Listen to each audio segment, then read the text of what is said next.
Africa Content TV. President Bola Ahmed Tinubu, bàbá wa dáadáa, ìgbà yìí ò ṣe. Ara ni aráàlú. La ilaha illallah. Ìrẹsì di 60-something-thousand naira. Ó ti wọ 70. Ẹ̀wà ti wọ 40. Gàrí ò ṣe jẹ. Gbogbo nǹkan wọ̀nyí ń kan aráàlú lára. Ń ló jẹ́ kí crime rate ó rise. Ẹ rí pé àwọn kidnapper ti tún gbàtà. Ọlọ́run kó là wá lọ́wọ́ wọn ni. Kò sí any security measure tá a lè kó síta kọjá bí kí ara ó tẹ̀lé. Àwọn kan bẹ tí wọ́n ti ròpin pé báwọn bá kú náà làwọn. Ẹ wá ọ̀nà. Mo bí ẹnìkan tó jẹ́ economic expert, world level economic expert. Pé gbogbo onira yìí pọ̀ tí bàbá yìí ń ṣe. Ẹni yẹn sọ fún mi pé sóhun ó sòdodo ọ̀rọ̀. Òun ò lè torí pé òun náà ń jẹ́nu ìyá ikú òun mọ́ sòdodo. Àwọn economic policy yìí ló lè recover economy Nigeria. Gbogbo òbí tí wọ́n bá ti ń ṣe bí ọdún méjì ni wọ́n fi jẹ ìyàmú láàfin jẹ ilé ìtì bẹ́lẹ̀ ọdún méjì. Ọlọ́run má jẹ́ o. Ọlọ́run má jẹ́ ilé ìtì le ju gángan ilé o. Ọdún méjì bó o. Olódodo ọ̀rọ̀ ló ń bá yín sọ tẹ́ ẹ bá fẹ́ gbọ́. Ọlọ́run ò ní jẹ́ ó rí bẹ́ẹ̀. Ọlọ́run ò ní jẹ́ ó kọjá January yìí o. Tí solution ó fi dé eléyìí le jù. Kò ní kọjá February. Bẹ lọ́hùn kí subsidy ò tún padà torí ẹni tó bá lẹ́kọ̀ọ́ mọ̀ yìí pé àdánwò gidi ni subsidy. Àdánwò gidi ni àwọn kan ní wọ́n fi lù wá ń jìbìtì. Àmọ́ náà bó la gbà mo rán àwọn èèyàn kan tán bá mi ra nǹkan kan láti Kútọ́nù nítòsí ilẹ̀ ńbẹ̀ yẹn. Kútọ́nù tá a mú 1,000 server lọ́wọ́ tá a fi gba 400 naira lọ́wọ́ á di pé à ń ná 1.5 million láti fi gba 1,000 tiwọn. Kí ló dé? Bàbá Bola Ahmed Tinubu, àwọn kan ní wọ́n ti bàjọba jẹ́ kẹ́ ẹ tó dé. Wọ́n ti ta Nàìjíríà tí wọ́n ti pín owó ẹ̀. Àmọ́ ń gbà tẹ́ dé Ọlọ́run ó dẹ̀ fún yín. Ọgbọ́n ìmọ̀ àtòyé tẹ́ lò tí ó fi ṣe control Ọlọ́run ó mọ̀ dẹ̀ fún yín. Ọlọ́run ó jẹ́ kẹ́ ẹ ní orúkọ rẹ̀ tí president kan ò nírú ẹ̀ rí. Àmọ́ bó bá wá rí bẹ́ẹ̀, àwa tá a jára lù kí ni way out? Tí bá ń le báyìí, the first law of nature is self-survival. Bó lórí tèmi ò ṣe ní burú bórí àwọn èèyàn bá ń burú lọ gbọ́dọ̀ máa rò. Allah. Mo wo kíni economic analyst kan. Mo wo lórí ìmọ̀rántí television station yẹn mọ́. Wọ́n pè nìyẹn ní Mr. Solomon àbí nǹkan. Mr. Olumide Emmanuel àbí nǹkan mi rántí. Ó analyze orí èèyàn ó pè é. Ó ní bí nǹkan bá ti rí báyìí. Wàá kọ́ ti gbogbo nǹkan ẹ̀ padà ni. Basic life, ilé tá a gbé, oúnjẹ tá a jẹ, aṣọ tá a wọ̀, mẹ́tẹ̀ẹ̀ta yẹn ó bẹ̀rẹ̀ sí reduce ẹni ẹ̀mí ẹ̀ bá gùn kọjá fìtínà yìí ní oròyìn tí ń ṣẹlẹ̀ yìí o. Bọ́ ọ bá fìrònú parẹ́ tàbọ̀ lọ kidnap tọwọ́ bá tẹ̀ ọ́ ń bá a lọ́nu. Aṣọ tó nílé kìí ṣe dandan ní kó ọmọ aṣọ tuntun lásìkò yìí. Gbà pé ń tó lọ mú wá lásìkò yìí ní àjọ kọjá ẹ̀. Bọ́ ọ bá ní mọ́tò mẹ́rin ta méjì ń bẹ̀ kọ́ ọmọ bá kú wàhálà. Tó o bá láwọn ọmọ tó pọ̀ tí wọ́n ń lọ ilé ẹ̀kọ́ máwọn kan káwọn lọ kọ́ṣẹ́ ná kó o má bàa fi wàhálà para rẹ̀ pẹ̀lú tí ń bẹ́lẹ̀ yìí. Oúnjẹ àjọkún ẹnu ká jẹun kọ́ máa ṣẹlẹ̀ lọ stop ẹ̀ lásìkò yìí. Pati ọba dá pati lẹ̀ lásìkò yìí láàyè àwọn èèyàn ọbọ̀ jẹ oúnjẹ débi pé gbogbo sálángà alẹ́ yín ni wọ́n tọwọ́ bọ̀ tí wọ́n tó rò pé rẹ̀ sì kú mbẹ̀ níbi tí wọ́n bọ̀ jẹ́ dé. Dandan kọ́ ni pati lásìkò yìí. Hada zamanu sùkú. Àsìkò mọ́fẹ́nu sọ̀sọ́kùsọ lélẹ̀. Wà mọ̀ lázàmọ́ tó lébu youth. Dòkó sílé rẹ̀ yé rìn kí rédèrèdè. Ìwọ̀n bá ń tọ́ bá dẹ̀ rí máa manage ẹ̀. Kì í sàsìkò extravagant period. Ńlásìkò yìí. Manage ara rẹ̀ ká fi kọjá lórí eléyìí. Ẹni ó bá kọjá lásìkò yìí. Ìbá àjọ̀dún kan ìbá àjọ̀dún méjì ní ẹlẹ́kọ́nọ́mì wọ́n tó recover. Ẹni ó bá kọjá ń bẹ̀ ni ó lè ròyìn ogun o.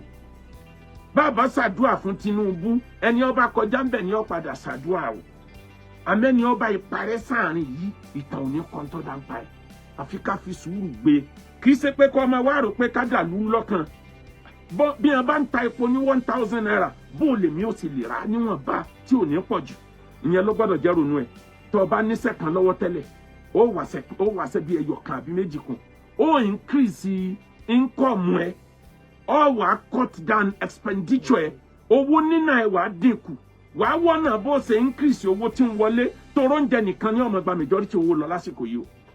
O gbọ́dọ̀ plan life ààrẹ. Ìnàlílá Ìbàdàn fútọ̀nà تركوا دنيا وخافوا الفتنة نظروا فيها فلما علموا أنها ليست لحي جعلوها لجة واتخذوا صلي اليمن فيها سفنا صلي اليمن فيها سفنا. tó bá fẹ́ succeed láyé má jẹ́ pé báwọn èèyàn ṣe ń ronú níwó ronú lásìkò crisis jẹ́ ronú tiẹ̀ ó yàtọ̀ tán bá ń ronú violent ìwọ máa ń ronú progress. mo kà nínú kinní kan lórí íńtánẹ́ẹ̀tì wọ́n ní sójà kan báràkì kan wọ́n ní concrete slab kan níbẹ̀ àwọn sójà bíi 6 ni ọmọ wa ń sọ àtòru àtọ̀sán àwọn sójà ikú ń bẹ̀. sójà kan ló wá dé tó jẹ́ kọ̀mándà ló wá béèrè pé kílẹ̀ ń sọ níbi slab yìí gan. wọ́n ní culture àwọn ni ó ti di tradition àwọn bá bẹ́ẹ̀ ni àwọn sì ń continue àólélé yóò ní continue lọ́ba lọ check rẹ́kọ̀dù lẹ́yìn bí ọjọ́ keje ọwọ́ àkàn rẹ́kọ̀dù kékeré kan tó ti já àṣẹ kọ̀mándà kan ńlọ ni wọ́n ṣe slab bẹ́ẹ̀ kó lè ṣe é gbà wọlé wọ́n wá ṣe tán àwọn ẹranko wá láti inú igbó wọn gorí sìmẹ́ǹtì tútù kìíní yẹn bàjẹ́ ọwọ́ bí àwọn ẹnjìníà léèrè wọn ni yóò gba ọ̀sẹ̀ 3 kó tó gbẹ tán lọ́wọ́ lẹ́yìn sójà ẹ̀ máa sọ àtòru àtọ̀sán ẹni ọwọ́ give order yẹn jọ́kẹta tó give order ni wọ́n transfer rẹ̀ lọ bòmí òun ò sí ń bẹ̀ mọ́ ẹlòmíì tó succeed ẹ̀ kọ̀mọ̀túmọ̀ tí wọ́n ń sọ òun náà continue wọ́n wá waste 80 years lórí pé wọ́n ń sọ slab lásán kéléyìn wọn tó dé kó tó wá níran dandan wọlé lẹ́yìn ẹ stop it this rubbish must stop ìwọ náà stop rubbish nínú ayé ẹ change ìrònú ẹ kó lè progress ẹni fẹ́ ra lẹ̀ ẹni fẹ́ ra lé ẹ bá lè ṣe Akewugbagold anílé anílẹ̀ ní gbogbo ilẹ̀ Yorùbá àwọn lẹ́tà ní àti fẹ́ bẹ̀rẹ̀ Ramadan promo báyìí anílẹ̀ lọ́nà Ìbàdàn Lagos expressway ọ̀nà méjì ńlá ní sí báyìí adẹ̀ní lọ́nà Ìbàdàn sísẹ́yìn tó jẹ́ acres of land fún industry àti fún farm bákan náà a ní àwọn ilé tán anílẹ̀ kan tí wọ́n fẹ́ tà ní Kòròdú a gbé fídíò rẹ̀ jáde ilé ni tó bọ́ sí gbangba ó lè wo kó fi kọ́ mi ò dẹ̀ lè tún yẹn náà ṣe ilé yẹn dáa gan a gbé fídíò rẹ̀ jáde ájì 2024 ẹ tẹ̀lé iléeṣẹ́ Akewugbagold a ní iléeṣẹ́ tó fọkàn balẹ̀ pàápàá jùlọ ẹ̀yin èèyàn wa ní abroad ẹ lè tẹ̀lé wa lọ láti African country Ivory Coast Ghana Libya gbogbo ẹ lè tẹ̀lé iléeṣẹ́ Akewugbagold lọ àmọ́ bá ṣe ṣe ẹ ní dé Nàìjíríà bákan náà ni ní UK ní US ní Russia every part of the world ẹ lè tẹ̀lé iléeṣẹ́ wa lọ tẹ̀ ní dé Nàìjíríà tẹ́ bá ti dọ́mọ Nàìjíríà o ẹ kàn pàdé wa ní Saudi Arabia ní ẹ̀sìn ájì tẹ́sán padà sórílẹ̀-èdè yín ó ní bá a ṣe máa ń ṣe àti ṣe bí ẹ̀ẹ̀mejì tẹ̀léra wọn tó dẹ̀ wà successful ẹ tẹ̀lé iléeṣẹ́ wa bákan náà làwọn tẹ́ wà ní Nàìjíríà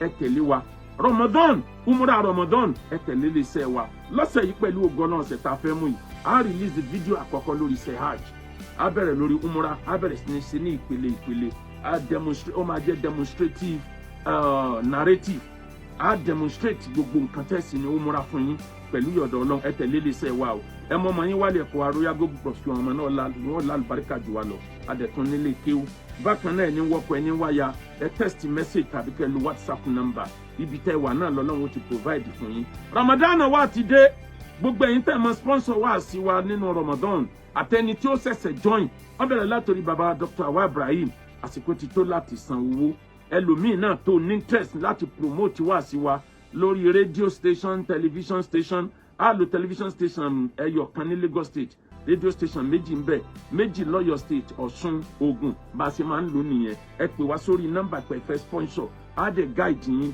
á dẹ̀ máa ṣàdúrà fún yín ní gbogbo òru sààrì tí Ramadan ó fi tán 08057 81 81 80 080 350 66 122. má fẹ́ ní gbàgbé ọ̀la kó lò ní ẹ kó dáa má jàyé gbàgbé ọ̀run kó sáyé ẹ kó dáa bó tilẹ̀ wù kó ní ọdún tó Ọlọ́run padà lábọ̀ má jàyé gbàgbé ọ̀run kó sáyé ẹ kó dáa.